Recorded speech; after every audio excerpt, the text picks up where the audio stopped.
명쾌한 해설을 해주실 뉴스 전문가 두 분 스튜디오에 나와 있습니다. 먼저 백성문 변호사 오늘 시간 함께하겠습니다. 안녕하십니까? 네, 어서 안녕하세요. 오십시오. 자, 이어서 김수민 시사평론가도 오늘 시간 함께하겠습니다. 안녕하십니까? 어서 오십시오. 반갑습니다. 윤석열 정부의 첫 검찰총장에 이원석 대검 차장검사가 지명됐습니다. 이원석 검찰총장 후보자는 국민의 기본권 보호에 힘쓰겠다며 포부를 밝혔습니다. 저는 검찰총장이라는 막중한 자리에 많이 부족한 사람입니다. 국민의 목소리에 더욱 겸손하게 경청하고 국민의 기본권 보호에 모든 힘을 다 쏟도록 하겠습니다. 검찰 안팎에서는 무난한 인선이다라는 평가가 지배적이었습니다. 그러나 이 점, 그러니까 한동훈 법무부 장관에 이어서 아주 대표적인 윤석열 사단 가운데 한 명이다. 네. 이렇게 지적을 하더군요. 사실 이원석 후보자 같은 경우 검찰총장 후보자로 낙점이 되지 않는다면 네. 소위 말씀하셨던 윤석열 사단이라는 비판 그 부분이 이제 주요하게 작용할 것이다라는 얘기가 있었는데 일단 뭐 예상에 크게 벗어나지 않게 이원석 대검 차장 검사가 검찰총장 첫 후보자로 낙점이 된 건데요. 네. 지금 말씀하셨던 것처럼 일단은 검찰총장 공백 상태에서 검찰을 무난하게 이끌었다는 평가가 주로 일단 주요하게 작용을 한 것 같고, 네. 그다음에 이제 한동훈 법무부 장관하고 연선 동기입니다. 아하. 연선 27기고요. 이제 그러다 보니까 지금 비판의 시각은 윤석열 사단이라는 점, 그 한동훈 법무부 장관과 연수원 동기고 그러면 과연 이원석 검찰총장 후보자가 검찰총장이 되면 본인의 목소리를 제대로 낼 수 있겠느냐. 아하. 그리고 또 소위 뭐 전 정권에 대한 수사에만 좀 매몰되는 것 아니냐 이런 지금 우려들은 이제 야권에서 좀 하고 있는 것 같은데 네. 그러다 보니까 이번 이제 인사청문회 과정에서도 그 부분이 집중적으로 다뤄지지 않을까 싶습니다. 이원석 후보자는요, 최근 석 달 동안 검찰총장 직무대행을 맡아왔습니다. 총장 없이 단행된 검찰 인사에서도 한동훈 법무부 장관과 의견을 나눠왔습니다. 검찰총장 언제 임명할 거요? 지금 법에 따라서 임명 절차가 진행 중입니다. 저는 지금 검찰의 인사 의견을 과거 어느 때보다도 많이 반영했다고 확신하고 있습니다. 저는 충실하게 인사 협의를 했다는 말씀입니다. 누구랑 했어요? 지금 현재 검찰총장의 직무 대리와 10여 차례 이상 협의했습니다.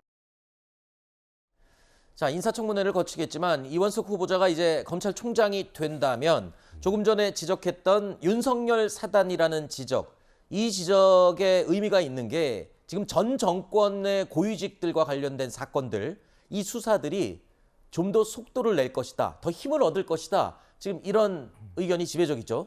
네, 근데 속도를 더 내게 되는 거는 좀 이상한 일인 것 같습니다. 왜냐하면 그 전에 이미 정권이 교체된 지도 어느 정도 지났고 총장은 공석이었지만 수사는 그대로 가는 거였기 때문에 만약에 속도가 더 나게 된다면 그전에는 제대로 못했다거나 네. 아니면 거꾸로 무리해서 채찍질을 했다거나 이렇게 볼 수 있는 거라서 그래서 이런 부분은 좀 건조하게 처리가 됐으면 하는 그런 생각입니다. 그러니까 네.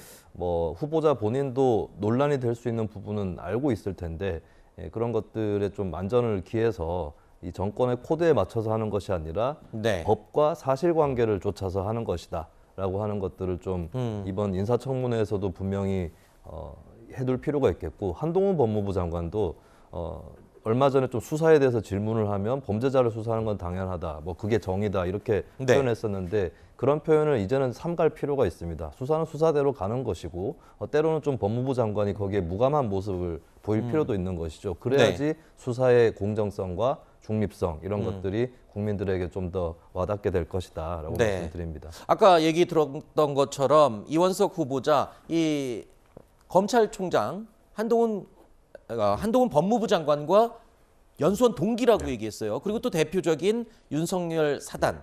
그래서 일각에서는 이원석 후보자를 두고 검찰의 정치적인 중립성이 훼손되는 게 아니냐 이런 우려를 나타내기도 하고 있는데요. 이에 대한 이 후보자의 목소리를 직접 들어보시죠. 돌고 돌아 윤석열 사단 이원석 대검 차장검사가 104일 만에 검찰총장 후보로 지명된 것입니다. 이럴 거면 한동훈 법무부 장관과 1+1 세트로 임명했어도 됐을 것을 국민을 시험하는 것인지 기만하는 것인지 모르겠습니다. 밖에서 염려하시는 것을 저희들이 충분히 잘 알고 있습니다. 이 가치를 소중하게 지키도록 노력하겠습니다. 윤석열 대통령은 이 과거 문재인 정부가 이 검찰의 중립성과 독립성을 해쳤다고 강하게 비판을 해오지 않았습니까? 네. 근데 그 비판 때문에 지금 이번 검찰총장 인선이 잘못됐다 이런 방향으로 가는 건 저는 개인적으로 아니라고 생각을 네. 하고요. 일단 이원석 신임 검찰총장 후보자가 검찰총장 역할을 어떻게 하는지 그건 좀 지켜본 다음에 네. 비판을 하더라도 해야 될 것 같습니다. 지금 솔직히 그 현 대통령이 전 검찰총장이었던 분이기 때문에 그렇죠. 누가 검찰총장이 돼도 대부분 윤석열 사단이라는 그런 마크가 붙을 수밖에 없을 거예요. 뭐 전 정권에 이제 소위 윤석열 당시 검찰총장과 대척점에 있던 분들이 아니라면 네. 근데 그런 분을 검찰총장으로 앉히기는 현실적으로 불가능한 상황 아니겠습니까? 그렇기 때문에 이제 일단은 이원석 신임 후보자 같은 경우 뭐 예를 들어서 소위 윤석열 사단이라고 해서 정권의 입맛만 맞는 수사를 할 것이다라고 보는 분들보다는 네. 그렇지 않게 보는 분들이 더 많습니다. 이원석 후보자 자체가 굉장히 강단 있고 네. 법과 원칙을 강조하는 분이기 때문에 이제 현 정부에 뭔가 문제가 발생할 때 어떻게 수사를 할 것인가 네. 그 부분을 지켜보고 비판을 하더라도 늦지 않을 것 같습니다. 알겠습니다. 아직은 비판을 하기에는 좀 시기가 이르다 이렇게 말씀을 해주셨군요.